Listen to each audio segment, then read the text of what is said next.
क्या आपने कभी सोचा है कि इंसान के शरीर में खून कैसे बनता है? अगर नहीं तो आज की इस वीडियो में इसी सवाल का जवाब तलाश करने की कोशिश करते हैं। इंसान के शरीर में खून बनने की प्रक्रिया हड्डियों के जरिए पूरी होती है, जिसमें मुख्य रूप से 4 तत्व होते हैं। इंसान के शरीर में खून 4 चीजों से मिलकर बनता है, जिसमें plasma, red blood cells, white blood cells और प्लेटलेट्स होते हैं। इन 4 चीजों में प्लाज्मा एक तरल पदार्थ होता है, जबकि बाकी के 3 तत्व ठोस होते हैं। हमारे खून में 55% plasma, 41% red blood cells, 4% white blood cells और 1% प्लेटलेट्स होते हैं, जो इंसानी शरीर को जीवित रखने में अहम भूमिका निभाते हैं। हमारे खून में प्लाज्मा मुख्य रूप से पानी से मिलकर बना होता है, जिसमें 90% पानी होता है और इसका 10% हिस्सा प्रोटीन और विभिन्न इलेक्ट्रॉन से मिलकर बना होता है। भले ही हमारे खून का रंग लाल होता है, जबकि उसमें प्लाज्मा पीले रंग का होता है। क्योंकि प्लाज्मा एक तरल तत्व होता है, इसलिए इसका मुख्य काम प्लेटलेट्स, व्हाइट और रेड ब्लड सेल्स को गति प्रदान करना होता है। जैसा कि हमने आपको पहले ही बताया था कि खून में यह तीनों तत्व ठोस होते हैं, लिहाजा वह शरीर में खुद से मूवमेंट नहीं कर सकते हैं। इसलिए प्लाज्मा इन चीजों को मूवमेंट करने के लिए गति प्रदान करता है, जिसकी मदद से खून पूरे शरीर में प्रवाहित होता है।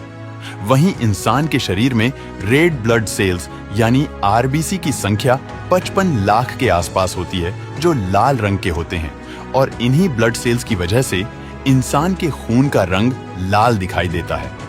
इंसान के खून में इन रेड ब्लड सेल्स का जीवन काल 120 दिन का होता है, जिसमें हीमोग्लोबिन और आयरन जैसे तत्व होते हैं। अगर किसी व्यक्ति के खून में रेड ब्लड सेल्स की कमी हो जाती है, तो उसे एनीमिया नाम की खून की कमी वाली बीमारी हो जाती है। यह रेड ब्लड सेल्स इंसान के शरीर में एक टैक्सी के रूप में काम करते हैं, जो विभिन्न शारीरिक अंगों को ऑक्सीजन समेत अन्य तरह के पोषक तत्व प्रदान करने का काम करते हैं।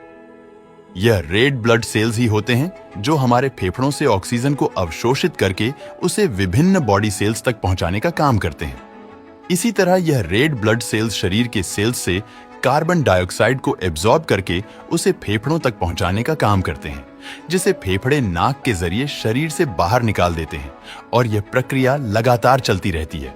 इसी तरह इंसान के खून में व्हाइट ब्लड सेल्स पाए जाते हैं, जिनकी मात्रा काफी कम होती है, लेकिन यह हमारे खून में पाए जाने वाले सबसे बड़े पार्टिकल्स होते हैं। इंसान के शरीर में बहने वाले खून में व्हाइट ब्लड सेल्स की संख्या लगभग 10,000 होती है, जो सिर्फ 4 दिन तक जिंदा रहते हैं और 4 दिन बाद इनकी मौत हो जाती है।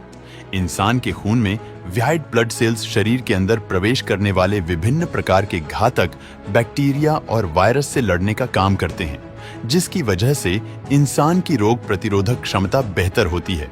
यानी अगर हमारे खून में व्हाइट ब्लड सेल्स नहीं होंगे, तो हमारा शरीर किसी भी तरह की बीमारी, बैक्टीरिया या वायरस से लड़ने के काबिल नहीं रहेगा। वहीं जब यह व्हाइट ब्लड सेल्स बैक्टीरिया से लड़ते हुए मर जाते हैं, तो इंसान की त्वचा पर दाना उभर आता है, और उस दाने के अंदर सफेद तत्व मृत व्हाइट ब्लड सेल्स होते हैं। इन व्हाइट ब्लड सेल्स को इंसान के शरीर का सिक्योरिटी गार्ड कहा जाता है, जो बाहर से आने वाले किसी भी प्रकार के वायरस और बैक्टीरिया से लड़ने और शरीर को सुरक्षा देने का काम करते हैं। भले ही व्हाइट ब्लड सेल्स का जीवन काल सिर्फ 4 दिन का होता है, लेकिन इंसान के खून में यह सेल्स लगातार बनते रहते हैं, जिसकी वजह से खून में इन सेल्स की कमी नहीं होती है।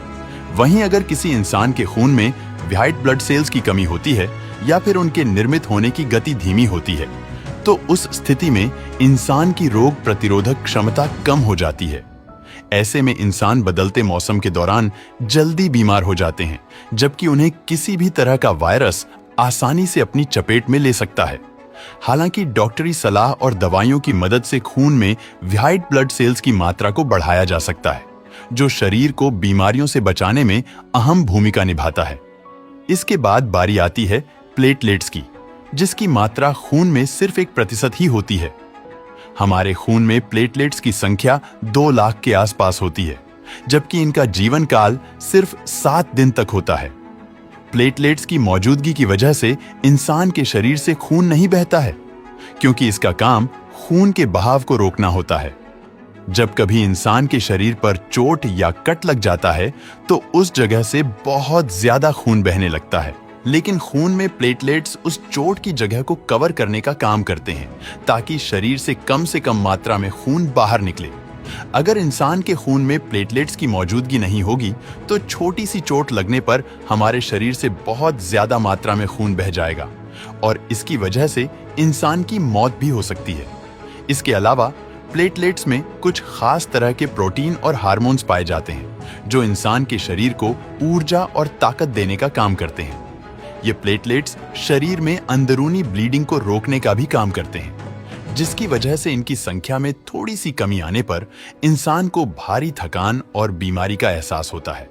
खास तौर से डेंगू जैसी बीमारी में प्लेटलेट्स की संख्या में भारी गिरावट दर्ज की जाती है, जिसकी वजह से इंसान की तबीयत खराब हो जाती है और इसलिए खून में इस तत्व की ठीक मात्रा होना बेहद अहम होता है। आपने यह तो जान लिया कि इंसान के खून में विभिन्न तत्व क्या और कैसे काम करते हैं। तो आइए अब यह जान लेते हैं कि इंसान की हड्डियों में भी खून कैसे बनता है। दरअसल इंसान की हड्डियों के अंदर लाल रंग की बोन मैरो होती है, जिसमें कई तरह के तत्व पाए जाते हैं।